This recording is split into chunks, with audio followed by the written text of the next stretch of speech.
Paul som exam question chung chang buwa ka kan om chawa kan chuna ra po kan ti kan tia helai hianin athak lam deuh ber nia ka khiat zero awaka Paul som zona chung chang a kan ti ni kan chianga zalen pe chami nia march ni som ni zan a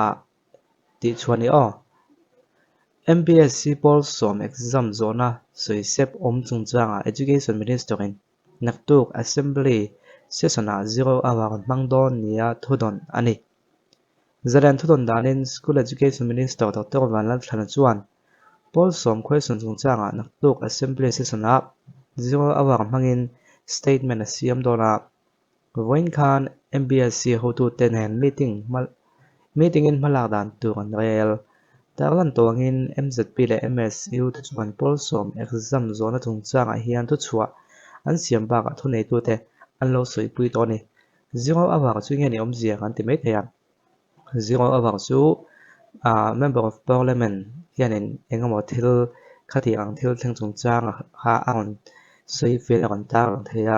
ruam han sa ni lem lo mo athan chu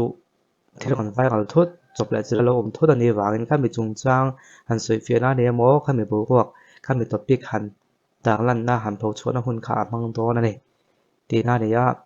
helai hianin ti khan ka khet thiam mai ka ringa ke na ka khet thiam pe la ni chu wang chon nak tu ti hi voin an to voin ni som khatla thum sang hena som ni pali hian Paul som exam question chung chang kha education minister ani angin puma thante hianin a ron sei chuak dona eng ting nge ron sei chuak don kan lo ngai changa social media lama te po the da kan ni lenga tinge niang exam non ani don nge nianga khami ho khremen don nge nianga tinge niang ti vel chung changa kha ama o ka nge tangin ma kan kha thei don ni na langa along mom hle mai ti kha ni ole panhina tan chun halai hian RTI manga zon an siam hian mun phia leidon reilo tiania RTI ek manga February tha ka zon an chuwa chhana ka dong ta financial year zo don trap to a zot kan ni boka zona sot tak phei chu ani lawang financial year thaka chuan an le ngei be seila ka ro lo om chu tu po so ka se ti le mi lo tur tiam hi sim se ti hiani ni za chunga ti hlotlin tura po first priority ti ya chief minister na soingat le ale na tur cheng vai bel cheza som da ngei si khan an le ta lo nia he thil hi tu party dan po phat mak vak angai lawa an thu tiam han bo chian ni mai tia zo na chuanin tun financial year kal mek san he som ni pathum le som ni pali ral ma hian hun phia leitum na alo mem ma kan tia ala o mem ma kan ti ta ni chu tun financial year kal mek ni thum tu ni lia hian so ka kan mun phia le atum lo ti ni ya he thil hi mun phia leitum na he a bo plak zong na lak ve theya a chan chu se son te kan en na sa chuan a lelam in soi fia na kan en khan mi puin kan kha thiama ZPM an kan so kar chia khan mun phia khyak lo po thlai thak le na tu kha chiang bai bel cha som khan da ama ko chon le dan system a hian so ka na le ni lovin company kal tlangin emo khatiang pol kal tlanga le tu kha ni ya society te podin tu ka ti ni ya society din man pola ni chi lawa helai hianin mun phia hian le ta lo an le ta lo anin tiam an le ta lo ni ya bei an disa an ni na sa the chon se son hung bera ham po do po hian an in soi fia ta an in soi fia fo ama ko chu ti hian an soi ta ni abo blok zonga thil lak ton te chuan ti khana kan se ngai thatai la ti chuan kan governor speech kan in tiamang nge khan kan re ta le tu tur po kan siam a kan soi to ni kan opposition leader khan aron la bob lok ang via ang reng via maya abob lok ang de kan soi ve don chuan awain kan leng kan tv mi alo nia ale chu kan le lo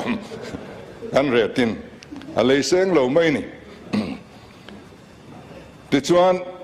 kha ni a ko se tho khan le chun le ve ngai maya ke ma private me kon bete po ma kai le to ke ni pamin le sak ni ma ko chu poisa he kan lu dong lo de wa an dong ve tre pang ti te chon chu kan dong to ti te le chun le ve ngai maya ma ko chu an le vek seng lo dai zo khani halai khan le vek sen lo kha tam ta mai sia chu buai ta maya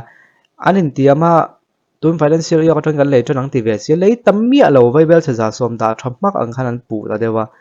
ama ko chu ani phung so ka chun le chun le ve ngai maya ming chuan ama ko chu an le claim ta maya chu le lo kha tam tak ma wang khan ti nge hang le lo te hi le dan om em ti kha an zo an pe ta mai ta ama ko chan le mi lo nga hanin chuai kha chu adik ta chi lo ni halai zo na point le mi lo ni levin mun phial le tum na ala om em ti na ni a om em tu ti nga se om e ma ko chu kan le siang ta lo ni ti nga ala om em ni chun to tanga future ten sui na ne don tanga kan hmalam hun sui na ne to na tanga kan hmalam hun a chun le ngai nom to khri lo ni ti kha an chana ina ko tum chu ni a chulai te chu a zpm tran lam pang levin anin soi fia dan khal phung kan soi fia ne chu mi puin kan pom viau buka tam zo khen comment lam kan chiao chuan le chun le ve ngai mai ma ko chun le siang ta lawa an le sen lo buai pui chun zum dana kha hunom to lo ti khan ta ne kan che fu lo ni hun kan nei to lo ti khan ne ya kan in siam thanga tu ti khati ti khan ne ya chun halai hianin mi pakhat article hi chiao to kun ka se fa nga kala chiao la ve kan chiao kan tu to o professor lal ni lo ma thung chang he kan chiao nge he pa hi ang tin nge bu du hi na mu chuwa politics khel tu ka som chuna chang khre jok le a mai politics sa ping kan khngai de ka box si lo putte te ma kan pu duwa som chuwa da na soi khan tim thatak din ka duwa kan hu zela pa khwai tu thatak chher hi ka du ni chumi jing lo tel ve tu chuan ka du che ni min tia ati ang khan puni te po hi pu duwa hian chu tiang tu som chuwa kan nge ya kan om ama politics saming langai lo kha minister ka chang tlat pu duwa ma hian ati sual lo satluya lo ati fu thot a kon tia ne puni te hi zo kan politics khovela ming kan la khengai lo po ani mai theya ma se tun budget se son zo me chuan kan khela ko khopang tram khat nuwa phei chona ming hi alen fu to akin om a tho tha zel chuan te ko ni zana department dimana soi fiana le soi ho na ko ek na mol kha awangai nom tak da ka khaton hunam manga zan gai lam mani se tv en tu tele amuna thu zong zong khan tu man an ni na kan om lo a department chana kha chiang a delivery thaful thaka a hlim oma ni ha khak na tu om reng a freng bok puni te ga khre kan khre to chu cholai te jinga to soi thiam deuh bai nia zola kan nom lai po khanin tholai te huna tholai te meeting a mo khoma thu soi tu ka som hlo pol tak ani be ni tholai te jinga to soi thiam tak thil han soi jang khai thiam tak ani ti kan soi wang mangai dimana soi ka fiam thu kho chok film star nen in ang min ti thu soi thina film star an ta chu tha ngai mayang a kon tia ka se to kha ka fa te hopon an chuan na lo film thina fa te bula chun e film star an te chu thade o sin lo ti mai ro ka ti thina ti a dewa hi soi ve fo mai din mun in ang ho wa kan par ti mi te chu kan du sak beng chu ti te mla ten rd block an ma mo tho rek na ka bial sai tur po hian ka mo kho mai kan siam bel don chun sai tu la kan ti ma so be kan ka bial tan ka soi ve ni chu a kon ti te mo pui block chunga mi ania ate daya in ti mai theya ma se o mani ti te a department so da khia chin pianama ma so perform thlen lok na tur thadak tak anei tlat kha fak oma a enkol mol top don mi lo professor ni te ang chi politics lang sa lem lo zo kan ve tak mi thiam si hi ni zo jing an lom nualin ngei na kan oma a kon pen chok zel te se ti nia puni te fakna ni de umai a thatlu tu ka athil helai hianin kan kha chho zel don ani enge performance tongin mo tin helaya a kon je tel zau tha te chu politics lam pang rong kai le pol ne wai phang lem lo hi an tha ni chong an ti ve khang lang la soi lan tham pon ni lawa ko le son kalna te su kan han mang ve zuai an yang chu khang a te po khan corruption bul ton hi ho te hi lo nia chu wan chon politics se zong lo to chuanin tiang politics lam pang kai nei pol ne wai in mang lem lo mi tha kon lut to hi an tha ka ti ani lo chu e ko na hi mo hang ta kha chu ti khana ba ka in sem ma yang ti om theina huna in mang lo hi an thadu chu wan chon pol no to ka kon ji chu ka chu ke ka ring 100% ka ring thelo ti hi ni chu wan chuanin a don ro mai hianin kha ti song kha kan en theina ta se chun chu ma ka hot topic bera chuanin kami pol som zir lai kami chun chang kha puma than te na on re ek dona voina chu kan lo chang thapanga hemi chane la vekin khami bi ka chu kan ti chu te bon to mang chu wa to ma ko chiang fak chong ka soi thelo le